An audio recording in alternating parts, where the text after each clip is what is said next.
Hello everyone, welcome to our Millionaire Realtor Insights. Today I've got Mr. Jared Time, 3 times PropNex Millionaire with me to share his insights on one of the latest new launch, Thomson Reserve. So Jared, would you like to do an introduction of yourself? All right. Thank you. First of all, thank you, Master, for having me here on this podcast today. Hello, everyone. I'm Jared Tan. I've been in this industry for 5 years now, coming to my 6th, and I've been blessed to serve many families and clients, investors, families, and looking for upgrade their properties or invest in real estate. I've also been blessed to achieve a 3 times PropNex Millionaire title, and I'm looking forward to achieving my 4th this year. Great, Jared. So, in today's Millionaire Realtor Insights, I'm particularly interested in this up-and-coming new launch, Thomson Reserve. And I wish to find out from you, in particular, what makes this Thomson Reserve so attractive? Because I myself, as a property investor, have been looking at a lot of new launches this year, and Thomson Reserve caught my attention. And of course, many Imperial Harvest clients, we are all very interested in this particular new launch. And we wish to find out from a Millionaire Realtor perspective, what makes this project so compelling? Yeah, so you're absolutely right. I think Thomson Reserve is easily, I would coin it as the blockbuster launch of 2026 easily. Many of my clients who have served in actually the last 12 to 18 months, a lot of them actually are waiting out just for this very launch. They're even giving up like past launches, for example, the Lentor launches or the River Valley launches, really just in anticipation for this Thomson Reserve that's expected to launch in October. I guess in Singapore, a lot of the buyers are really attracted by location, as the tale goes. So whenever a property that's actually launched in a pretty much good location where you're surrounded by a lot of upgraders or downgraders or basically owns home dwellers, generally there is a lot of buzz around the area. Also, Singaporeans also like to live by near an MRT, which Thomson Reserve is just a doorstep to Upper Thomson MRT, and then of course you are surrounded by quite a lot of amenities also. So I would say that's primarily the main reason that's getting so much buzz for this blockbuster launch upcoming in 2026 October. So Jared, I understand that land cost has always been one of the closely watched factor when it comes to evaluating whether this particular new launch is going to be an attractive new launch that's going to be undervalued for investors. And maybe could you give some insights on what is the land cost for Thomson Reserve? All right. Okay, so as we know, Thomson Reserve is an en-bloc project. It was actually the former Thomson View that was en bloc by a consortium of developers, mainly UOL, Singland, and CapitaLand Group, the absolute best, most elusive kind of developer pedigree that you can expect. The surprising thing is that when they en bloc this project, the average land cost for this en bloc is actually approximately about 1,178 per square foot per plot ratio. And you just draw that in comparison with what the land cost is trading like for the city fringe properties right now. You can see the screen. Averagely now, based on just last 6 months alone, we're talking about examples of Telok Blangah GLS, Dorset Road, Kallang Close, Tanjong Rhu, or even like Dover Rise just recently, right? These are all trading in the ranges of 1,003 to 1,004 per square foot per plot ratio. And their locations are not like drastically better, or they are in comparison. We're talking about apple to apple city fringe comparison. So what is trading right now is almost about 10 to 20% more than the actual land cost of Thomson Reserve. So that's why I think a lot of people are so excited. They're expecting kind of like an undervalued buy or maybe a good bargain. But land cost is not only the only factor that you look at when you talk about an entry price. But I think definitely the land cost is going to make this project a lot more attractive compared to some other new launches, because already the developer has a 10 to 20% cost advantage compared to other launches. Another very closely watched factor that I will definitely pay attention to as an investor, it will be the neighboring resale projects around Thomson Reserve. So Jared, maybe could you help me understand? I think one of the resale project that I'm looking at would definitely be Thomson 3. Maybe can we use that as a basis for comparison as compared to Thomson Reserve? Definitely. Actually, that is the most immediate comparison factor that most people would draw. So I actually have a map. Actually, I took the extra liberty step to compare not just Thomson 3, but also more recently Jadescape and also AMO Residence. So they are in the years of 2017, 2023 and 2026 respectively. And later you will see the evolution of harmonization location, and of course more efficiency in terms of layouts, what the floor plans will look like. But just coming back to the original question on price, what is exactly Thomson 3 currently trading at? So the superficial buyer who just looks at price at surface level will immediately have the impression that Thomson 3 is currently trading around 2002, 2003. And of course, in a stark comparison, as of today, the time of recording, we don't have a firm pricing on Thomson Reserve yet, but we have based on land costs and of course recent transactions around the city fringe launches to estimate a certain price guide. Later, we'll share that with you later. But a lot of people are just taking at face value that Thomson 3 right now is trading around 2002, 2003 PSF. All right. We are using 3-bit premium as the example of today's topic. They are roughly averaging around a quantum about $2.4 to $2.7 million today. Okay, just take note that this is a 2017 project. I just want to bring your attention to what is the correct way to actually compare this apple to apple, because it's the truth is you can't really compare a 13-year-old difference kind of a project together side by side. You need to have a mechanism to normalize this old project back to, say, a fresh, new, brand new 99 to then compare it apple to apple. So this mechanism is what we call the least reset disparity. Okay, so if you just pay attention to the first column here, which is Thomson 3 in 2017. So on face value, what we're getting is that we're seeing the PSF of 2002 to 2003. But take note that this is a tenure, 99 years from 2012. So basically, it has only 85 years left in terms of the lease. So if we do a fresh, brand new reset back to 99, actually this brings the PSF based on a brand new 99 to almost 2007 PSF. And please take note that for Thomson 3, it's a non-harmonized project. So meaning to say that later we'll show you the layout. It actually takes into consideration a lot of wasted spaces, the aircon ledges, the balconies basically expand through the entire unit, and these are all counted into your PSF. So if you actually normalize that into today's harmonized calculations, that is actually looking at like an effective PSF of approximately 2009 PSF. Wow. For a project that is 85 years left, right? Interesting. Yeah. So actually, for the average buyer who just probably look at face value, you're comparing Thomson Reserve and Thomson 3, and then there's a stark disparity. Unfortunately, that's probably not the only thing that you should be just looking at itself. That's a very important insight, I think, for our audience as well, because most of the audience, I think, when we first approach this, PSF topic itself, I think the first point of consideration is, wow, Jared, if I look at the resale, I'll be getting it at 2002 to 2003. Why should I pay another $500 to $600 premium?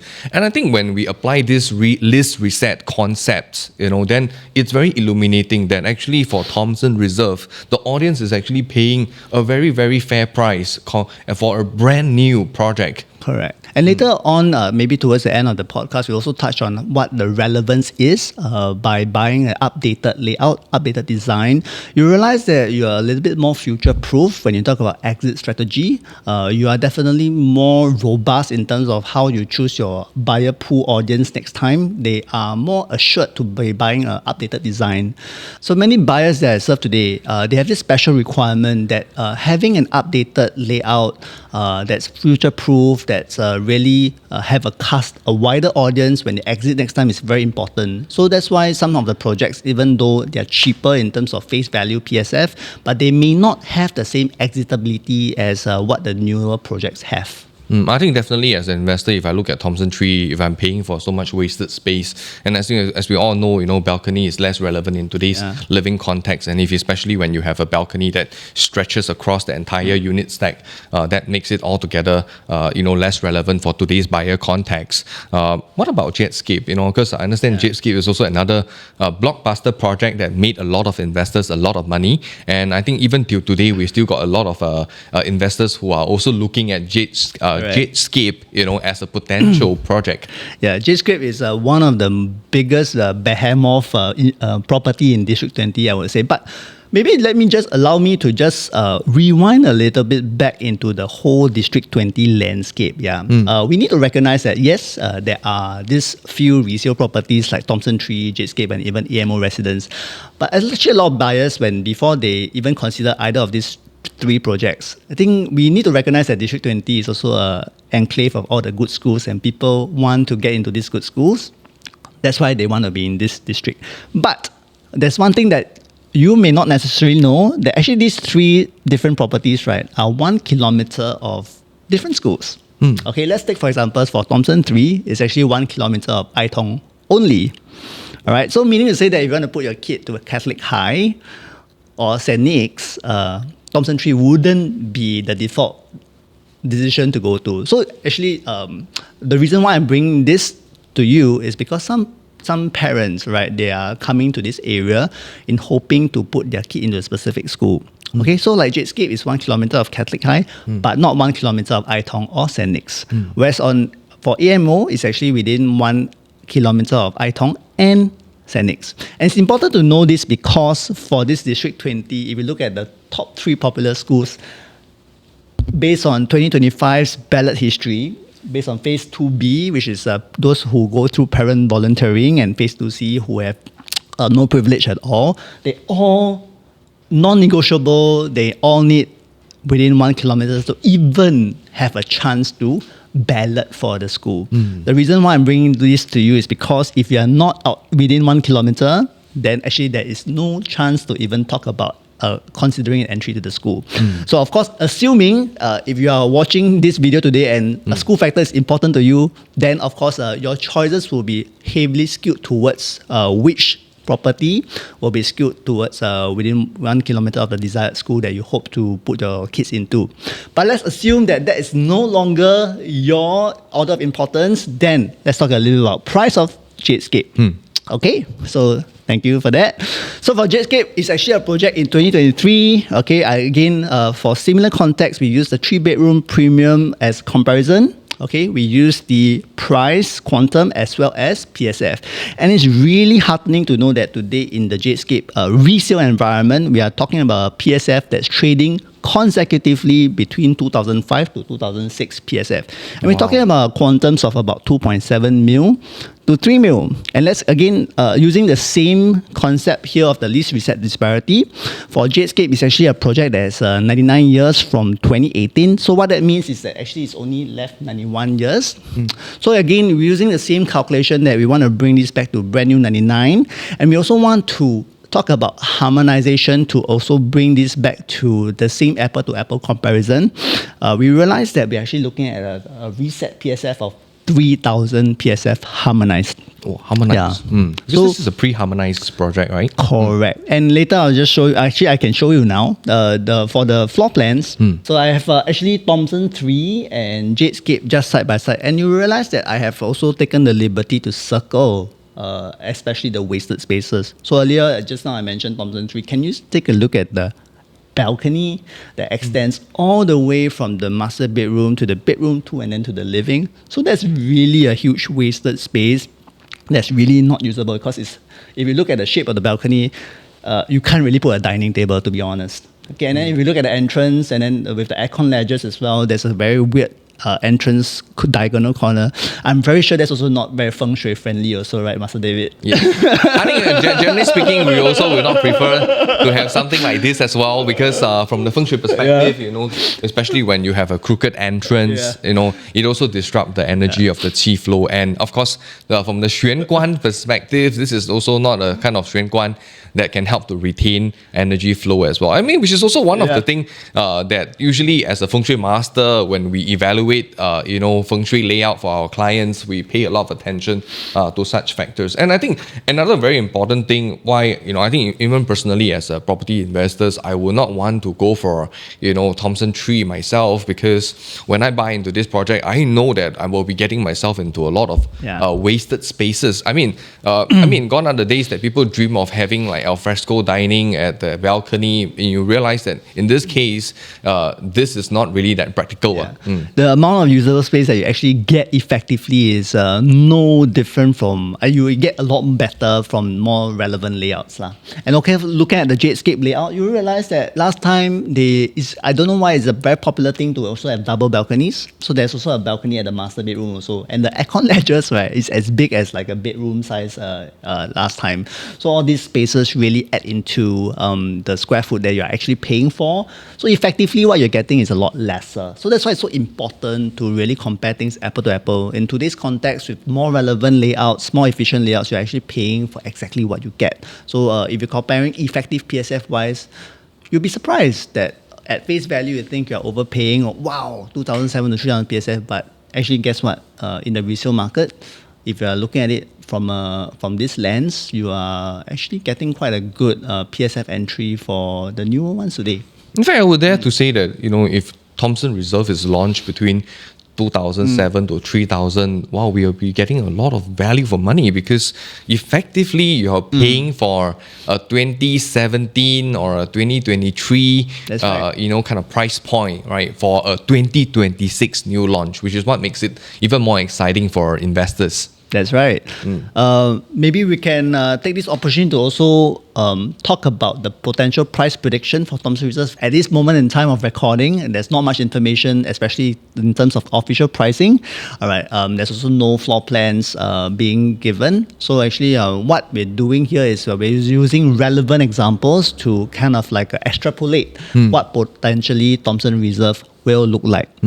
Okay, so if we look at the price prediction of for Thomson Reserve, two notable projects that will bring to the audience attention actually will be number one, Sky at Holland. This is probably one of the most popular launches that happened sometime, I can't remember, was it 2024, 2025, but day one, 99% sold. So this was actually developed by the same pedigree of developers, a joint venture between UL, CapitaLand and Singland as well.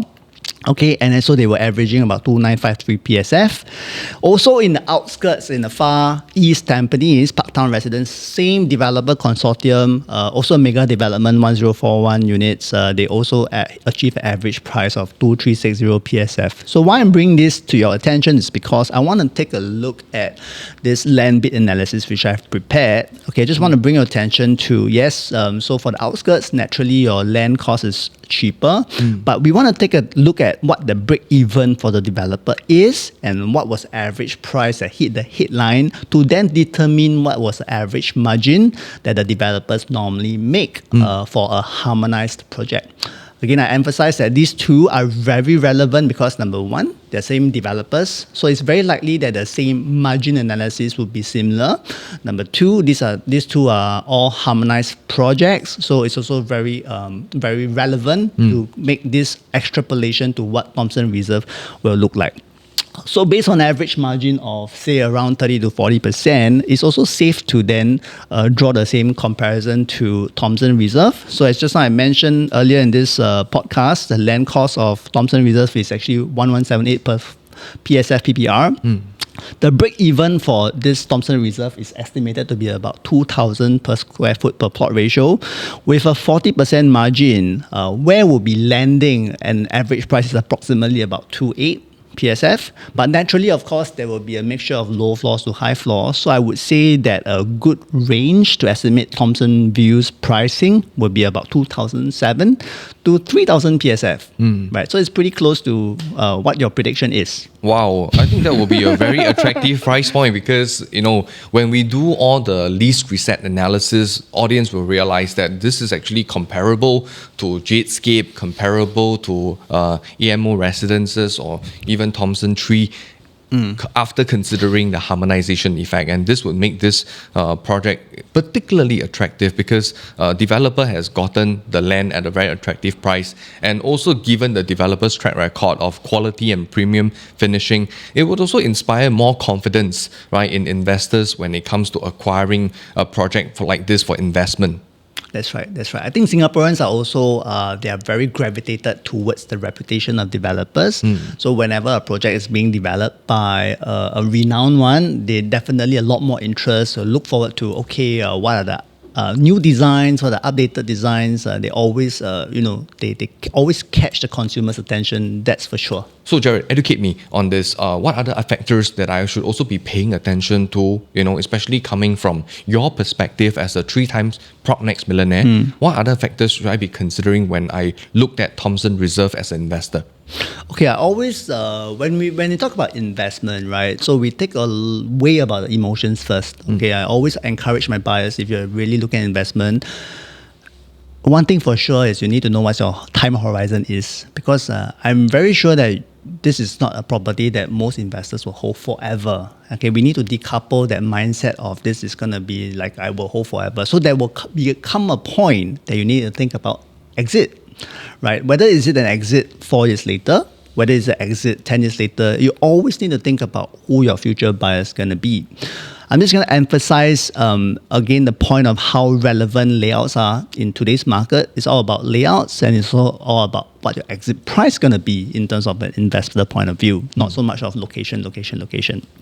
Okay, so exit strategy analysis based on Thomson Tree and Thomson Reserve. Okay, based on the very similar layout, the 3-bed premium. So I just want to give some context here. The 3-bed premium is probably the most kind of like the popular layout in today's home stayers. All right, this caters to approximately a family of 4, family of 5, and even a helper as well. So it's very versatile, I would say, for developments like this. I believe for Thomson Reserve, approximately about 50% of the units are catered for this size. Wow. So using the same size, Thomson Tree and Thomson Reserve, all right, you can see that for 1141 square feet versus a 1066 square feet, again, as mentioned just now for Thomson Tree, a lot of wasted space in the balconies and the aircon ledges and the weird shaped corner, and then doing a lease reset, you're actually talking about effective price about 3.1 mil and a PSF about 3,001 PSF.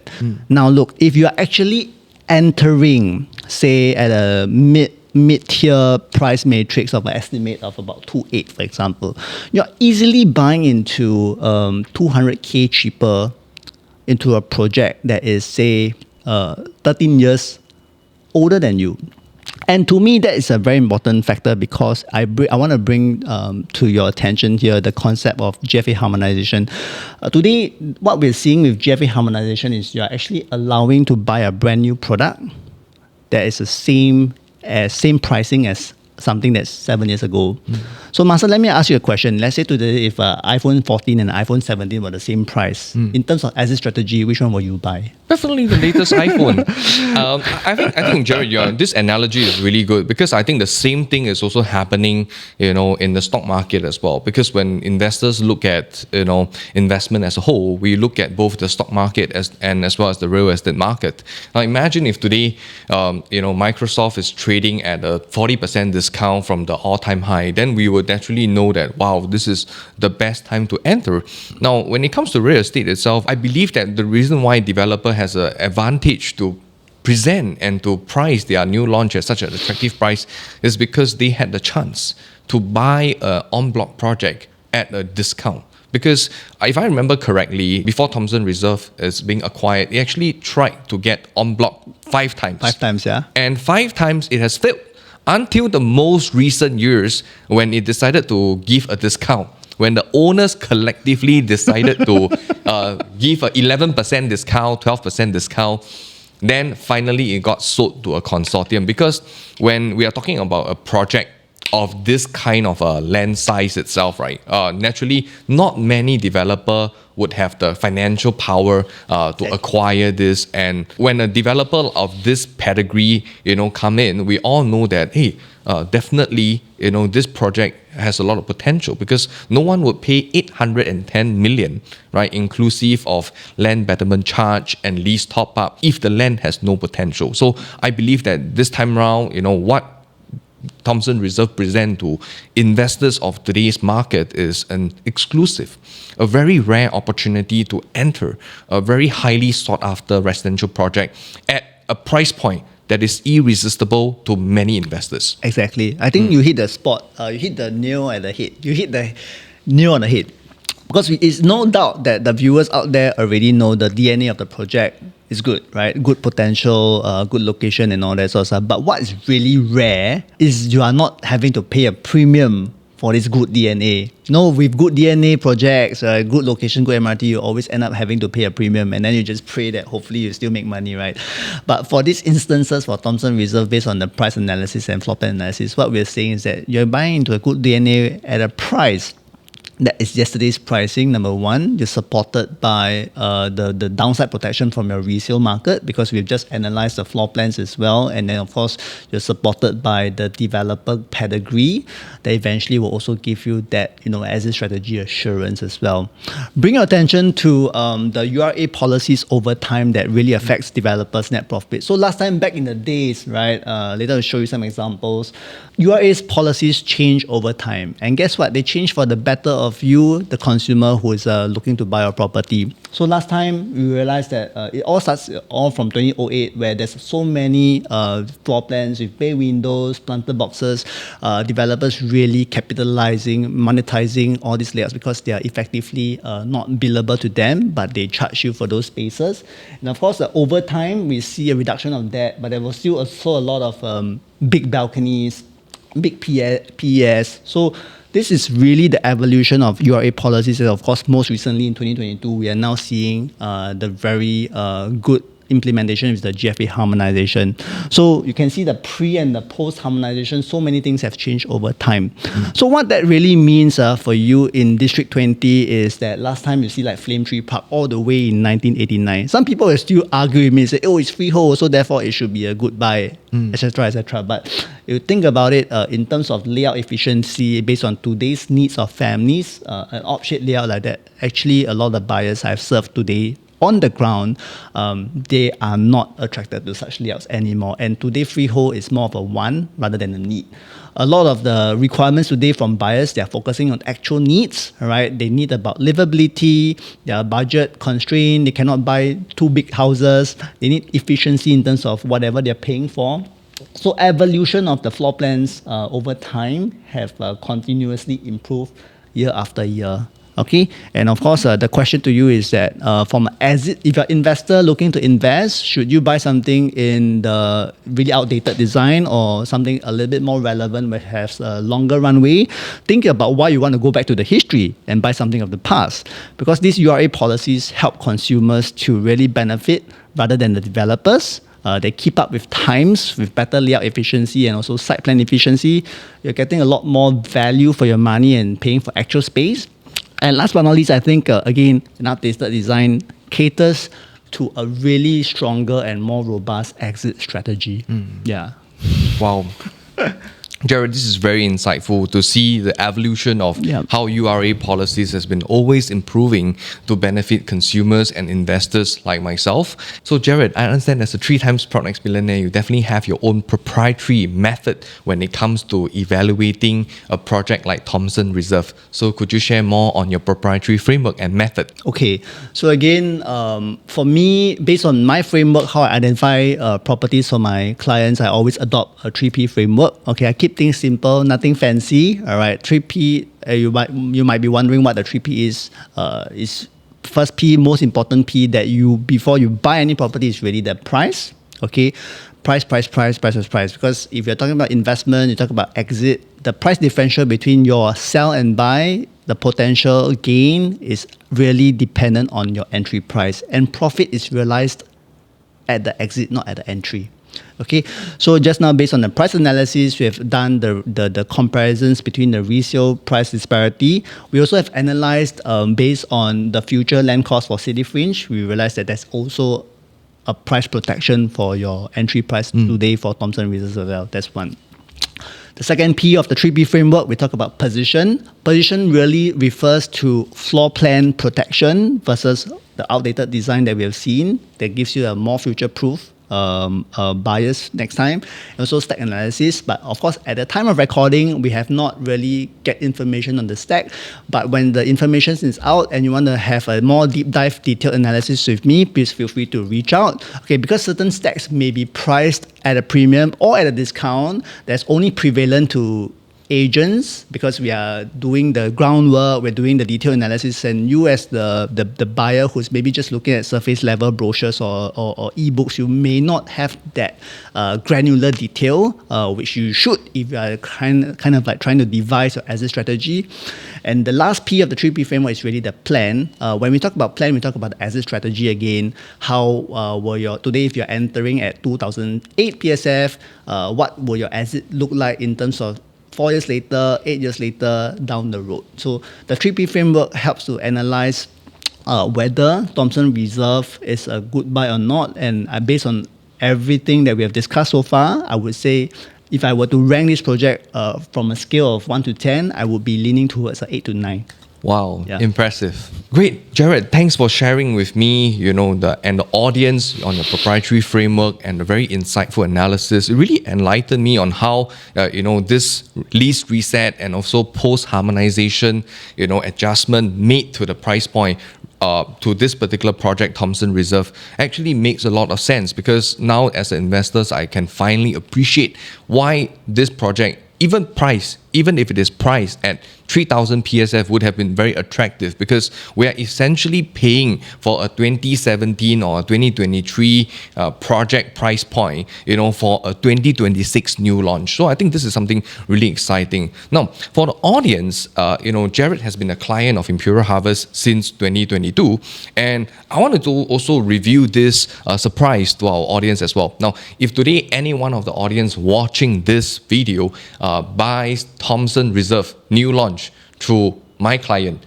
Jared Tan, exclusively. Now, what you're going to get from Imperial Harvest will be 3 things. 1, a free floor plan analysis of the Thomson Reserve from the Imperial Feng Shui perspective. 2, a complimentary Feng Shui audit conducted by myself for your Thomson Reserve new launch unit upon TOP. 3, your existing residential unit will also get a complimentary Feng Shui assessment by Imperial Harvest. I will be the one personally conducting the Feng Shui audit for your existing residential home if you commit to a new launch purchase through my client, Mr. Jared Tan. 3 times PropNex Millionaire. And the reason why I have so much faith in Jared's analysis, because over the years, I have seen how Jared served many of the clients. In fact, Imperial Harvest myself, I've referred many of my clients to Jared, and I have full faith that Mr. Jared Tan will be able to provide excellent guidance on buyers of this particular project and how they can potentially navigate a successful exit when this project is due to sell. With that, we have come to the end of the Millionaire Realtor Insights, and I'd like to thank my client, Mr. Jared Tan, 3 times PropNex Millionaire, for attending this podcast interview, and I hope all of you have enjoyed the insightful session that we have had. Thank you. Thank you.